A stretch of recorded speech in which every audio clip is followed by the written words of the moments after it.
Olá, sejam todos muito bem-vindos. No vídeo de hoje nós vamos fazer um negócio diferente porque eu quero comentar com vocês a lista de livros que nós fizemos a leitura na Academia Bocó no ano de 2022 e também quero mostrar para vocês quais serão os livros que nós faremos a leitura ao longo deste ano de 2023. Essa lista serve para você que está buscando indicações de livros interessantes, de livros dos quais você não irá se arrepender. E essa lista também serve para você que quer se juntar a nós na Academia Bocó, para que você saiba todas as coisas que já existem ali dentro, porque se você se juntar à Academia Bocó neste ano, você tem acesso a tudo que foi estudado no ano de 2022, e também para você que quer saber o que te espera neste ano e quais os livros que nós faremos esse estudo mais aprofundado que você já está mais do que acostumado.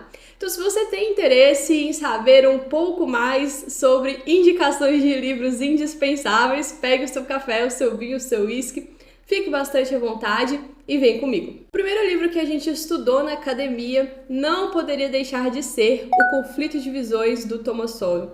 Este é um dos livros queridinhos aqui no canal. É, infelizmente, um livro que está esgotado, então é difícil você achar ele aí no mercado. A gente está cobrando das editoras uma nova tiragem, mas é um livro realmente importante para a gente começar a entender o que realmente divide as pessoas por política. O Thomas Sowell faz uma proposta diferente de esquerda e direita, porque ele brinca com as diferentes formas que as pessoas enxergam a verdadeira natureza humana. E é por isso que ele divide as pessoas entre visão irrestrita da natureza humana e uma visão trágica da natureza humana. Existem várias aulas abertas aqui neste canal sobre esse livro, então se você nunca ouviu falar sobre, eu sugiro que você confira. Nós também fizemos a leitura de A Política da Fé e do Ceticismo, do Michael Oakeshott, porque é um livro complementar ao Conflito de Visões. O Michael Oakeshott faz também uma proposta de esquerda e direita, mas ele não chama de visão irrestrita ou visão trágica de mundo. Ele chama de política da fé e política do ceticismo, porque ele explora as diferentes respostas à pergunta o que o governo deve fazer. Também é um livro excelente e nós temos uma discussão separada para ele lá na nossa academia do ano passado.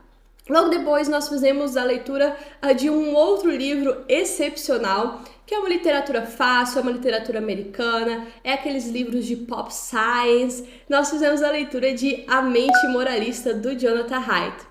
O Jonathan Haidt é um psicólogo americano que investiga as raízes da moralidade e ele faz isso de uma forma bem leve, ele usa várias metáforas para tentar fazer você entender como o nosso cérebro funciona, como a nossa linha de racionalização funciona. Será que a gente é realmente tão racional quanto a gente acredita que é? Ou será que nós estamos agindo basicamente por instinto e só depois tentando racionalizar a coisa toda? É daí que vem a metáfora do elefante, que eventualmente você também já me ouviu falar ao longo de todos esses anos. Depois da Mente Moralista, você também vai encontrar uma discussão sobre o livro O Retrato de Dorian Gray. É o livro do Oscar Wilde, é um clássico, é um romance muito interessante. Ainda que você não esteja interessado nas discussões filosóficas políticas que dele decorrem, você vai se interessar bastante sobre a história de vida do Dorian Gray e acompanhar as diversas atrocidades que ele acaba cometendo ao longo da sua vida, assim que ele percebe que ele tem o poder de disfarçar os seus vícios e de fazer com que a sociedade não perceba o quão corrompido ele é. Também estudamos na Academia Bocó o livro Coração das Trevas, do Joseph Conrad. Este, que é um dos meus livros favoritos de toda a minha vida, é uma novela excepcional, de um escritor excepcional. É uma novela bem curtinha, tem, assim, dependendo da edição que você pegar, ela vai ter ali no máximo 100 páginas, mas são 100 páginas de uma escrita muito poderosa, muito diferenciada. O Joseph Conrad nos leva até o coração do Congo, ele faz com que a gente questione quais são os nossos verdadeiros princípios, o que se sustenta uma vez que você está fora das amarras da civilização? Será que as pessoas são boas por natureza e são corrompidas pelo sistema? Ou será que a natureza faz os homens maus por excelência e eles só estão esperando assim um motivinho para sair da linha e para tocar o terror? Você pode conhecer a história do Coração das Trevas do Joseph Conrad por um filme bem famoso americano que se chama Apocalipse Now, mas que é uma espécie de adaptação, porque o Apocalipse Now, apesar de também ter a busca por um comandante perdido, um general perdido, que é o Capitão Kurtz, ele é uma história que se ambienta na Guerra do Vietnã, então não é 100% igual. Eu sugiro que você confira o livro do Joseph Conrad, que eu tenho certeza que você não vai se arrepender. Também, junto com o livro Coração das Trevas, nós fizemos a leitura do livro Fedro, do Platão, o diálogo chamado Fedro, do Platão. Este é um dos meus diálogos favoritos, eu falo isso aqui várias vezes, porque neste diálogo o Platão está discutindo temas muito caros a mim. Ele discute qual é a natureza da alma, será que a nossa alma é mortal, será que a nossa alma é imortal? Ao mesmo tempo que ele está brincando com assuntos relacionados ao amor, aos delírios causados pelo amor, aos delírios causados por outros tipos de fascinação, como a fascinação da poesia, a fascinação de uma boa música.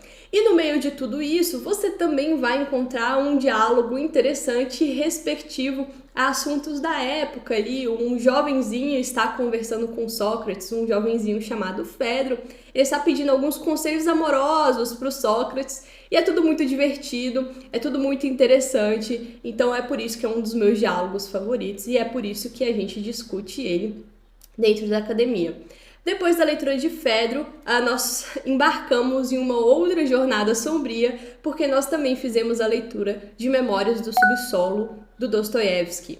Memórias do Subsolo é também uma novelinha muito curta, a depender da sua edição, também terá ali em torno de 100 páginas, mas assim como O Coração das Trevas, Memórias do Subsolo é uma novela muito poderosa. O Dostoiévski tem esse poder de materializar as filosofias em voga na sua época, de colocá-las em prática, verdadeiramente em prática, porque a maior parte das pessoas só finge que segue determinada filosofia, mas age de formas diferentes. Então ele consegue levar esse discurso ao extremo e nos contar o que acontece se verdadeiramente esse discurso for levado ao extremo. Então nós temos um personagem que é o homem do subsolo por excelência. Nós vamos entender o que esse homem do subsolo pensa, o que ele realmente acredita, como ele acha que o mundo é constituído, e este homem do subsolo é um personagem que se repetirá ao longo de várias outras obras do Dostoiévski. Também existem questões ali que são questões repetidas pelo Dostoiévski naqueles seus romances maiores e talvez romances que demandem uma maior atenção da sua parte. Essa novelinha, de novo, excelente. Confira caso você ainda não a conheça. Inclusive, a aula de Memórias do Subsolo está disponível aqui para o canal. Eu abri a aula, que inicialmente era restrita para a academia, para todos, porque é realmente uma aula importante, porque essa é realmente uma discussão importantíssima. Então, confira a aula de Memórias do Subsolo do Dostoiévski que temos aqui no canal, caso você ainda não tenha feito. Depois de tudo isso, nós também fizemos uma discussão breve, ainda que necessária, do primeiro capítulo do livro A Sexual Persona, da Camille Paglia.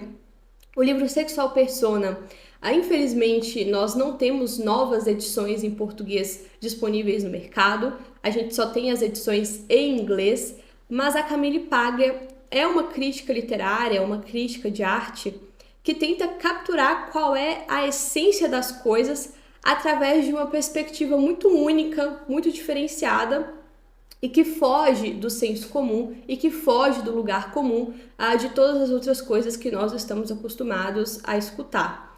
E é exatamente porque ela se baseia na filosofia do Marquês de Sade que nós também fizemos a leitura de um ensaio curtíssimo do Marquês de Sade, mas que dá pra gente ter alguma ideia do que é a sua filosofia. É óbvio que os livros mais pervertidos do Marquês de Sade, eu jamais vou colocar na academia, mas esse é um conteúdo safe for work, você pode lê-lo durante o trabalho, que é um ensaio que se chama Diálogos de um Padre com um Moribundo.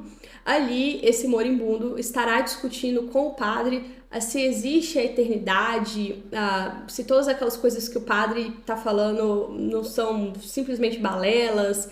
Aí o moribundo mais ou menos vai conseguir convencer o padre do seu ateísmo. É um ensaio interessante e a gente fecha com chave de ouro o módulo 2 com essa discussão, para depois a gente seguir para as discussões um pouco mais políticas e menos filosóficas. Por quê? Nós também fizemos a leitura do livro Caminho da Servidão, do Friedrich Hayek. Olha, essa foi uma leitura que a gente fez seguindo um cronograma, então ela foi uma leitura acompanhada, nós tínhamos metas diárias a serem cumpridas a partir dessa leitura. Aí o Caminho da Servidão, do Hayek, é um daqueles livros fundamentais para você conseguir entender o que é a política moderna, como que as democracias se organizam, como que as democracias socialistas se organizam e o porquê que a gente fica sempre com essa sensação de que um golpe pode ser dado a qualquer momento, seja um golpe de esquerda ou um golpe de direita. Foi o livro que eu comecei a minha investigação filosófica a partir dele. É praticamente um dos primeiros vídeos de resenha aqui do canal, há quase 3 anos atrás. E foi maravilhoso fazer essa leitura conjuntamente com todo mundo, porque as contribuições de vocês acabam enriquecendo o debate. Então, a cada aula semanal que eu entregava, essas aulas se tornavam cada vez melhores, muito por causa da contribuição de vocês lá no nosso grupo do Telegram. Nós também fizemos a leitura do livro A Política, do Aristóteles. Essa foi a nossa primeira aventura com Aristóteles. Aí eu confesso que eu achava que seria uma leitura um pouco mais difícil, mas como os livros do Aristóteles nada mais são do que compilados de notas que os alunos dele faziam em aula, então é muito didático. A escrita, a fala do Aristóteles é uma fala muito didática. O seu método de investigação é interessantíssimo, ele é praticamente o pai do método científico. E ali a gente tem todas as bases de todos os conceitos que nós utilizamos na modernidade. A gente vai entender o conceito de democracia, de aristocracia, de oligarquia. E o Aristóteles também vai nos apresentar qual seria o seu modelo de constituição ideal. Afinal, ele teve a oportunidade de estudar mais ou menos 157 constituições de cidades diferentes ali na Grécia, e ele acaba concluindo que o melhor modelo de governo é um governo constitucional, é um governo guiado pelas leis, onde as leis estão acima das pessoas. É uma espécie de protótipo do tal Estado de Direito. Ele acaba concluindo que este governo puro jamais existiria, mas seria ali uma meta a ser alcançada. Depois da política do Aristóteles, nós fizemos a leitura do livro As Raízes do Romantismo, do Isaiah Berlin. Veja bem, As Raízes do Romantismo é aquela pérola que você encontra jogada ali no meio de um mar de confusão, de um mar de informações esparsas, porque o Isaiah Berlin é um filósofo inglês. Ele deu uma série de palestras onde ele tenta investigar quando foi que a verdade morreu no Ocidente. Este livro é um compilado de palestras onde ele tenta defender a tese, e ele sustenta essa tese muito bem, de que a verdade morre no Ocidente depois do advento do movimento romântico que surge especificamente na Alemanha. Este é um movimento importantíssimo, ele é tão importante quanto o movimento iluminista que nasce na França, mas por algum motivo ele se perde ali nos nossos estudos, ele é deixado de lado durante os nossos estudos ali da escola ou até mesmo da faculdade, e a gente deixa de perceber a importância dos filósofos alemães que acabaram precedendo a bagunça toda que foi o século XX. E a gente deixa de perceber as influências desses filósofos alemães nas nossas próprias convicções diárias e atuais. Também foi uma leitura, não poderia deixar de ser uma leitura excelente, que também foi uma leitura guiada através de metas de leituras. Vocês encontrarão as aulas ali semanais feitas a partir das nossas discussões. Tá tudo bonitinho e organizadinho ali na plataforma. Nós fizemos a indicação de leitura do livro Utopia, do Thomas More, porque o livro Utopia, ele condensa basicamente todas as ideias utópicas que viriam a partir dele. É claro que o Thomas More inventa o nome Utopia, não existia a ideia de um não lugar antes dele criar esse nome, mas ele não cria o conceito de utopia. Você consegue encontrar utopias, inclusive no livro A República, do Platão, a ideia da Atlântida perdida ou de um paraíso perdido. Isso é uma constante na humanidade, independente de religião, independente de lugar. Mas depois de fundar o termo utopia e estabelecer as suas regras, estabelecer o seu funcionamento, nós vamos observar como, a partir dele, todas as utopias mais ou menos se parecem. Naquela ideia de ausência de propriedade privada, naquela ideia de ser uma ilha que separa ali o paraíso do resto do mundo corrompido.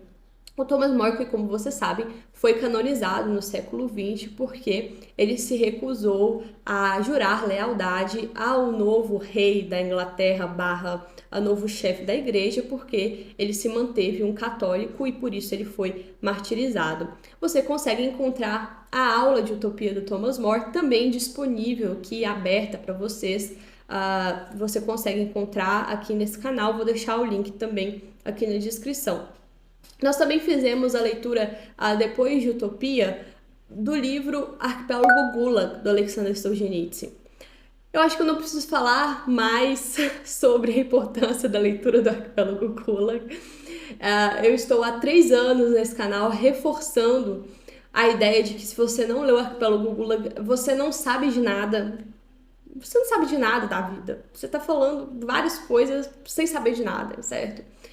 O Arquipélago Gulag é um tratado sobre a Rússia Soviética, uma espécie de história paralela da Rússia Soviética, história não oficial da Rússia Soviética, que foi reprimida durante muitos anos. Inclusive, nós passamos muito tempo sem ter edição nova de Arquipélago Gulag em português. Sugiro também que vocês façam estoques, porque é um daqueles livros que tendem a desaparecer com o tempo. E nós fizemos essa leitura comentada semanalmente, há mais de 2 meses, lendo Arquipélago Gulag conjuntamente, e foi uma experiência muito importante para mim fazer essa releitura com uma carga de informação ainda maior. Eu tive a oportunidade de fazer a leitura agora na versão estendida e não na versão condensada, que é a que a gente tem tradução para português. Vários casinhos ali que vão se repetindo, é impressionante acompanhar. E depois de sair de uma leitura pesada, como foi o Arquipélago Gulag, nós fizemos a leitura de uma novelinha divertidíssima, que serviu de preparação para uma outra leitura pesada, que foi O Alienista, do Machado de Assis. O Alienista, do Machado de Assis pode servir como uma porta de entrada para a literatura machadiana, mas apesar de curta, veja bem, é quase um conto, o Alienista traz discussões que você também poderia passar meses discutindo as coisas que o Machado apresenta ali nessa novela. O Machado discute o advento do cientificismo, a tentativa de separar a moral da razão. Será que isso dá certo? Será que é possível separar o senso comum da razão? Será que a razão sozinha, ela enlouquece? E ele faz isso de uma forma muito divertida. É uma novela engraçada pra caramba. E também foi sensacional fazer a leitura com vocês. O registro tá todo salvo lá, mas você também tem uma aula aberta de O Alienista, um pouquinho antiga aqui no canal, disponível. E para finalizar o ano com chave de ouro, nós fizemos a leitura acompanhada do livro Ortodoxia, do Chesterton. Existe uma aula aberta da academia aqui, também no YouTube, mas essa é só a primeira aula, então eu comento só a primeira meta semanal, que, salvo engano, são os 2 primeiros capítulos do Ortodoxia. Mas a partir dessa aula você consegue entender a importância do livro Ortodoxia, Aí é um daqueles livros fundamentais se você está tentando entender a sua própria filosofia. Talvez a jornada que você esteja fazendo seja uma jornada parecida com a jornada que o Chesterton já fez, e aí você, né, já pode usar o bonde dele e dar uma talhada no caminho para não precisar redescobrir o Brasil, que é a metáfora que ele usa. Esses foram todos os livros principais lidos na academia no ano de 2023. Mas isso não significa que foram os únicos livros lidos, veja bem. Por quê? Paralelamente aos livros principais, eventualmente também surgem as nossas famosas leituras conjuntas. As nossas leituras conjuntas funcionam mais ou menos assim. Algum aluno quer ler um livro grande e importante, ele chama outros alunos para fazerem a leitura com ele, um grupo surge de discussão sobre esse livro e as pessoas começam a ler esse livro conjuntamente, começam a comentar esse livro conjuntamente. Eu, obviamente, faço parte da maior parte das leituras conjuntas que o pessoal organiza, e em todas que eu faço parte, eu também tento lá fazer os meus comentários com uma disponibilidade de tempo razoável. É claro que não são leituras tão completas quanto as leituras dos livros oficiais, mas são leituras que continuam sendo importantes e no ano passado, especificamente, foram simplesmente maravilhosas. A primeira que a gente fez foi nada mais nada menos que a Odisseia do Homero. Foi a primeira leitura conjunta que surgiu. Meus alunos deram indicações de leituras complementares à Odisseia que foram indispensáveis para a gente conseguir fazer essa leitura conjunta. Aí você consegue ver a aula final disponível aqui no YouTube, porque eu condensei todos os assuntos discutidos com o pessoal e transformei aqui em um vídeo para o YouTube. Depois nós também fizemos a leitura de Macbeth, do Shakespeare. Foi a nossa primeira peça do Shakespeare do ano de 2022. Particularmente foi a minha primeira peça do Shakespeare de cara. Peguei a peça mais curta e difícil de todos os tempos do Shakespeare e simplesmente fiquei apaixonada com Macbeth. É uma tragédia que consegue capturar sua atenção desde o primeiro minuto. É uma tragédia que mistura elementos do sobrenatural com o mundo natural de uma forma muito espontânea, que brinca com os elementos da natureza o tempo todo e também brinca com os elementos da sanidade humana e da ambição humana o tempo inteiro. Logo depois de Macbeth, nós começamos a ler Moby Dick, do Herman Melville. Cara, Moby Dick foi, assim, talvez, né, para usar a piadinha clássica, foi a maior leitura do ano de 2022, porque o Moby Dick, ele demanda esses adjetivos relacionados à grandeza que é esse romance. É o maior romance americano de todos os tempos. E não existem palavras que possam descrever o que é a experiência de leitura de Moby Dick. Se você for um pouquinho perseverante, se você conseguir capturar a ideia por trás do livro, é um livro recheado de simbologia, nada ali foi jogado pelo acaso, você conseguirá fazer uma das melhores leituras de toda a sua vida. Nós também fizemos a leitura de Crime e Castigo, do Dostoiévski, conjuntamente.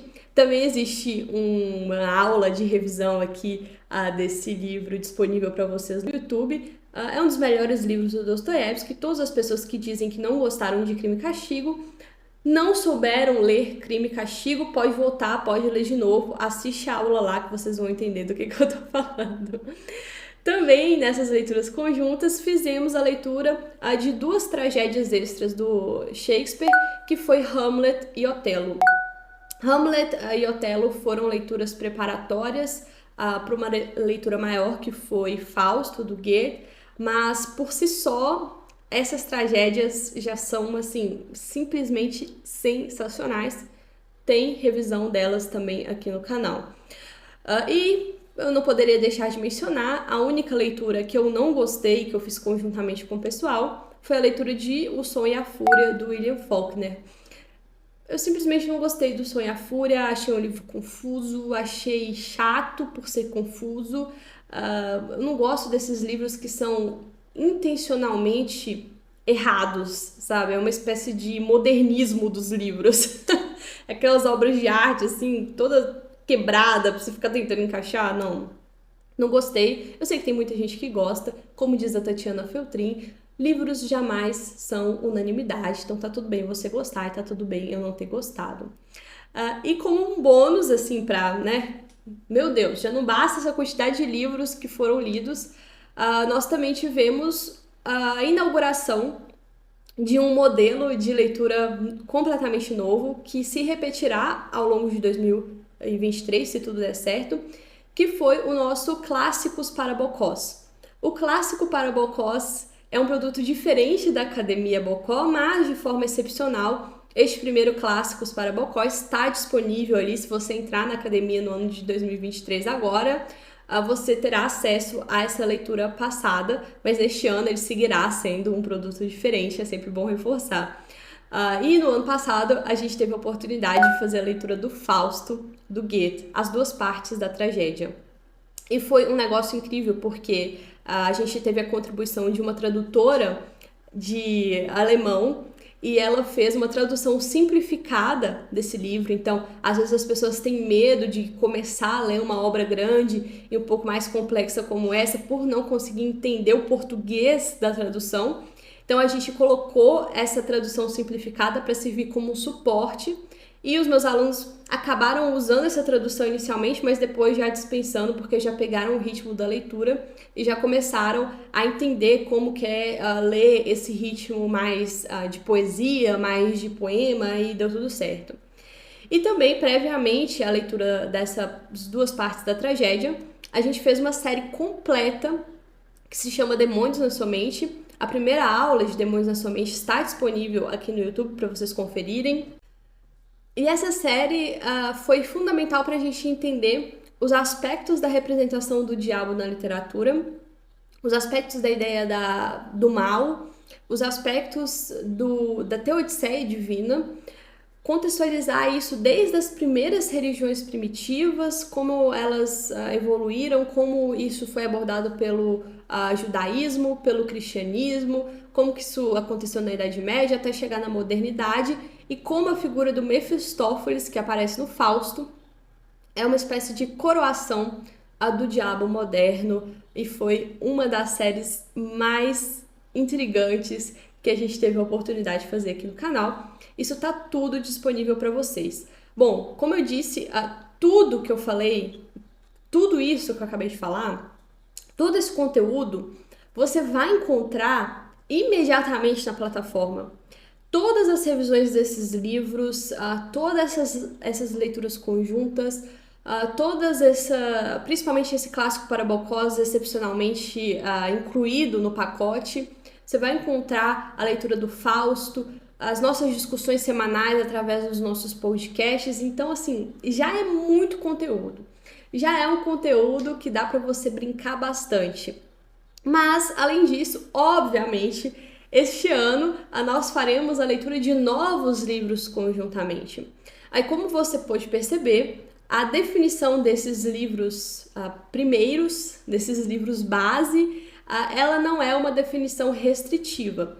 É muito provável que, além desses livros do ano de 2023, a gente faça várias outras leituras conjuntas e, como eu já disse, também teremos alguns clássicos para Bocós separados aí para vocês. Mas, como livros base do ano de 2023, a gente pretende começar lendo o livro Domínio, do Tom Holland. Tudo isso através de um cronograma anual que você já pode se organizar. Então, se você quiser fazer só essas 6 leituras durante esse ano, tá tudo bem, e já tá tudo definido ali naquele cronograma, você não precisa se preocupar. Então, começamos lendo o Domínio, do Tom Holland. Depois nós faremos a leitura de Doutor Fausto, do Thomas Mann. Thomas Mann também é um livro que tem um pacto fáustico e é, né, uma nova versão alemã para esse já mencionado clássico do Goethe, e é uma versão que traz um gostinho novo, um gostinho diferenciado, porque é ambientado durante a Primeira e a Segunda Guerra Mundial. É um dos melhores livros que eu já li na minha vida também, será um prazer fazer essa releitura com vocês. Depois nós faremos a leitura de Além do Bem e do Mal, de nada mais, nada menos do que o Nietzsche. Sim, nós faremos a leitura do Nietzsche, porque nós já estamos ensaiando fazer essa leitura faz muito tempo. O Nietzsche é mencionado por grandes autores que a gente estuda aqui no canal, como Jordan Peterson, como o Northrop Frye, vários críticos dessa modernidade e da pós-modernidade, eles identificam o Nietzsche como um profeta do caos. Ele é um impulsionador do caos e também o profeta do caos.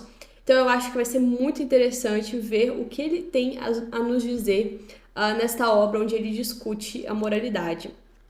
Depois de ler Nietzsche, nós faremos um salto para a antiguidade, porque basicamente todos os anos nós leremos alguma coisa de Platão e Aristóteles, e este ano nós faremos a leitura conjunta de A República. Eu acho que eu não preciso delongar mais sobre a importância da leitura da República. Aqui nós temos várias discussões fundamentais do Platão, como o mito da caverna, mas principalmente nós temos uma espécie de discussão política do Platão, mas que no fundo não é tão política, e ele descreverá para nós como que seria a sociedade perfeita. Há controvérsias se isso seria aplicável na prática, se isso não seria. Tudo isso nós vamos discutir ao longo da nossa leitura conjunta. Depois disso, nós faremos a leitura de Maria Antonieta, do Stefan Zweig.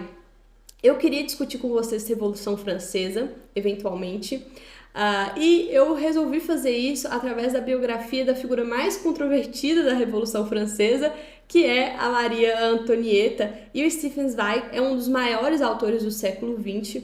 A escrita dele é muito gostosa, ele é muito elogiado, então por isso que depois de sair dessas leituras pesadas, nós vamos nos aprofundar no mundo francês pré-Revolução Francesa, a entender o que aconteceu dentro dessa corte que gerou o famoso "se não tem pão, comam brioches". Eu já vou dar um spoiler, a Maria Antonieta nunca disse isso na vida dela. E nós finalizaremos o ano fazendo a leitura de A Poética, do Aristóteles. Existem outros livros do Aristóteles que talvez sejam muito mais complexos do que esse, principalmente o Metafísica e alguns outros livros onde ele trata sobre a natureza das coisas, mas eu gostaria de trabalhar com vocês a Poética especificamente porque essa é uma versão do Aristóteles que é muito deixada de lado pelos comentadores, que é a versão crítico literário, ou seja, ele é basicamente o fundador dessa categoria. Ele faz as suas análises dos teatros gregos da época, a classificação desses teatros, comédia, tragédia, etc.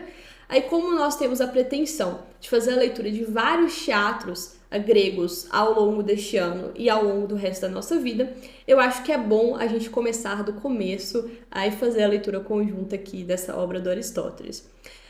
Como eu disse, essas são as nossas obras principais para o ano de 2023, não significa que serão as únicas obras lidas dentro da academia, mas você já tem ali uma lista bacana para você começar a brincar. É uma lista de indicações que eu faço de olhos fechados, então qualquer livro que você pegar, você pode ter certeza que você não vai se arrepender. E é claro que eu espero ver todos vocês com a gente na academia este ano, e eu espero continuar tendo o prazer da companhia de vocês ao longo deste ano aqui no canal. A cada ano que passa, como vocês sabem, nesses passos de formiguinha, nós vamos construindo ali um caminho em direção à verdade. Eu espero vocês lá.